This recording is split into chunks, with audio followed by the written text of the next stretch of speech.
I feel like if this concept was written about for adults, it'd be like a dark Black Mirror episode, or like Quantum Leap-ish. Right. So was there ever like a darker iteration of it, or has it always kind of been sort of about love and the positivity of... I mean, there is, I wrote a sequel that's coming out in October called Someday, which actually is the darker part of it. That so if A is the person who wakes up in a different body and makes the moral choices and is responsible, there is a character who in the first book is inside the character of Reverend Poole, who basically is like, hey, when you're in somebody else's body, you can get away with anything. And so he does the selfish, self-interested thing. So it's about the clash of those two. Did you always think it would make a good movie? I honestly did not think of it in those terms. And when they first approached me, I did say, you do realize you're going to have to cast a lot of people as A. And the producers were great and said, we wouldn't be doing this movie if we didn't want to do that. So that was their challenge, not mine, and I'm glad that they were up to it. Are there any parts from the book that you wish had made it into the film version? Strangely, no. It's interesting because if you had just blindly asked me what are the 10 characters you hope make or the 10 bodies that A is in the most that make the movie, I would have, all 10 of them would be in the movie. So I love a lot of the characters who aren't in the movie, but they are more set pieces or they're not very plot driven, so it makes complete sense for them not to be in the movie. What's been the greatest reaction to the book? I mean, it's just the notion of questioning just how you're defined by your body. And I've talked to especially agender, genderqueer, trans people, specifically teens, who reading the book with its paranormal conceit actually pointed them to a better reality, and that's the best possible reaction. One of the things I also loved is the way you describe kind of mental illness as being a part of the body. Did you do research into that, or is that just something you kind of understood based on? I mean, I understood it based on the experiences of people close to me. So, and that chapter is probably my favorite chapter and the most important chapter in the book to me. And so obviously I was very glad that they did it so well in the movie. Yeah, I think there is treating that as part of the body and not as like part of your identity, I think is very important to me. And that does carry through to the second book as well. What was the most frustrating part of having your work adapted? I mean, if I'm being honest, it's the uncertainty, because it's sort of, you're not a part of it.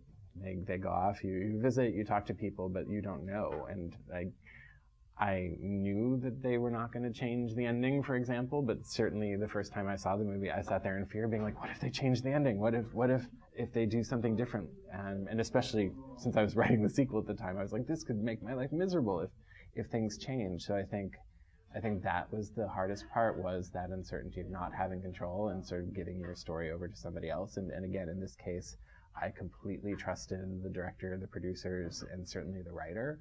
So I didn't have much cause for worry, but still I worried, because it's the story that I wanted to remain intact, and it has. Did you work closely with them during the process, or was it just sort of they had the source material and they kind of wanted, they had enough there? I mean, I was extremely lucky in this case, because Jesse Andrews, the screenwriter, is also a YA novelist who wrote Mural and the Dying Girl, which I love, and is one of my favorite YA adaptations of all time, and we're friends. So even formally, I did not have to be consulted, but yeah, we'd talk on the phone and see each other at different festivals, and he'd give me updates and stuff. So I was always looped in, and I am not a screenwriter, and I know that I'm not a screenwriter, so it's not as if I was like, oh, well, you should try this. It was more just to be like, oh, okay, that's cool. Oh, you're varying it this way. Oh, that's an interesting way to vary it. So I was really happy. Does it make it more complicated because you're friends? I mean, you're trusting them with your baby. Well, no, I mean, again, because. Or the trust is there. I think the trust is there. Yeah. I mean, especially because he had done an adaptation that I loved. So yeah. I think if they gave it to one of my friends who it was their first time writing a screenplay, then maybe I'm like, oh, let's see how this goes, and I would be nervous. But because I knew he knew what he was doing, I wasn't nervous at all. Do you feel it's a faithful adaptation, or do you see it as a work of its own?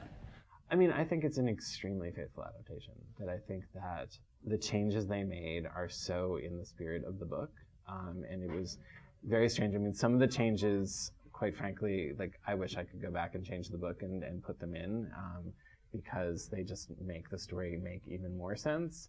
And then other changes that seemed like more of a leap actually were in line with what I'd already been writing for the sequel and sort of the system for A's life that I had in my head. So strangely, even the diversions actually fit within the story in my head. So I'm very lucky that way.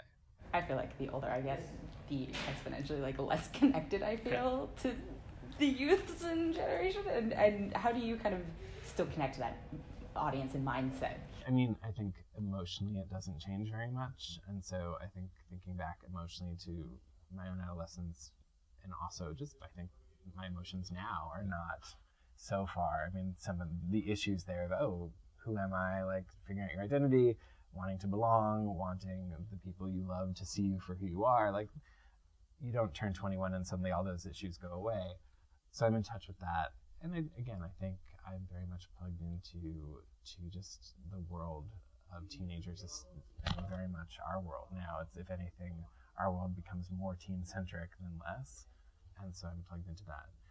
That said, certainly the first time I saw the movie, I was like, how can they be texting each other when the phone, and I'm so confused. And my best friend was with me and was like, they're Instagram messaging, they're not texting. I'm like, oh, okay, sure. Like, so technology, that, because it changes every like year or two, that I'm a little behind. That is one of the things I noticed, and I was like, oh, in the book it's email, and, right. And do you ever have a sense of like being like, hey, I want this to be, timeless in terms of like teen angst is going to be timeless, right. But the technology, like, are you concerned like, oh, if I write about email, it's going to be obsolete in a week, or is it just like you have to embrace that because it's in the now? Yeah, I think you have to embrace it, and you do have to sort of do the litmus test of like what will last. I mean, I am definitely of the authorial generation that like deeply regrets all of the MySpace references we put in our novels in the years 2002 through 2005. Like, it's like, oh my God, can I please go back and change that?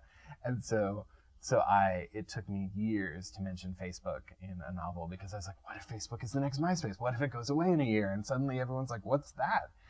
I'm now very much of the mindset that Facebook is not going anywhere anytime soon, for better or for worse. So I feel comfortable putting that in, or putting email in. But yes, would I put in a Reddit thread into a novel right now? No, I would not.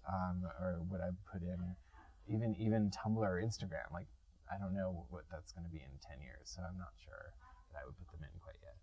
How do you define success? Success is when somebody Facebook messages me or emails me and just says the book, right, and says the book meant something. I mean, like that, is the best possible thing. And I'm, as much as I disdain technology in some aspects, that aspect to the fact that people can reach out to you directly and say, I finished the book 5 minutes ago and I'm crying because I've never seen myself on the pages of a book before so strongly. Like, that is the most amazing thing.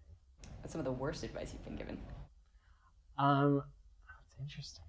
I think it's more bad examples that have been set. I mean, I think that talking to people who are obsessed with like reading their like Goodreads reviews or looking at their Amazon rank, or like basically determining their self-worth by the anonymous feedback of others. I certainly see plenty of examples of that, and I resist it with every ounce of my body. So again, luckily nobody has actually sat me down and said, you have to do these things, but I certainly see them do it all the time. What's a guilty pleasure of yours? I mean, I think because I'm basically flying out to London just to see a revival of it, I'm going to go with the musical Chess, which is like so not by any stretch of the imagination a good musical, but it was like the musical that came out when I was like in 9th or 10th grade, and I obsessively listened to it, and so basically I am its servant. Wherever it is, I will go there to see it. And I've seen some really, really bad productions of it, but I just keep going back, so I'm guilty of that. If you could go back 10 years and tell yourself something, what would it be? As stupid as it sounds, just say like, you're doing the right thing, like keep going. That there's no choice I've made in the past 10 years that I regret, and that again, I was luckily one of the right writers at the right time for sort of the queer YA or LGBTQ plus YA. And it's just, I knew 10 years ago that was the community I wanted to be in, and I love that community, so I'm glad that I stuck it out. Of all the characters you've written, not just in everyday, who do you think you admire the most, and why? The sort of deep existential answer, I mean, the narrators of Two Boys Kissing are our representatives. It's a chorus of men from the gay generation before mine, sort of looking down at the gay teens now, and taking on their voice. It was an act of pure presumption on my part, and it was to honor my uncle, who was very much part of that generation, and he was the first reader of that book, and if he had said, "You cannot do this," I would have put it away, nobody would have ever read it, and he obviously was very moved by it and liked it, and that sort of stamp of approval was amazing to me. So that's the one, just what they've been through, and sort of the idea of them looking at now, that I think is what's the most inspiring, or the ones that are my heroes. Awesome. Thank you so much. No, thank you.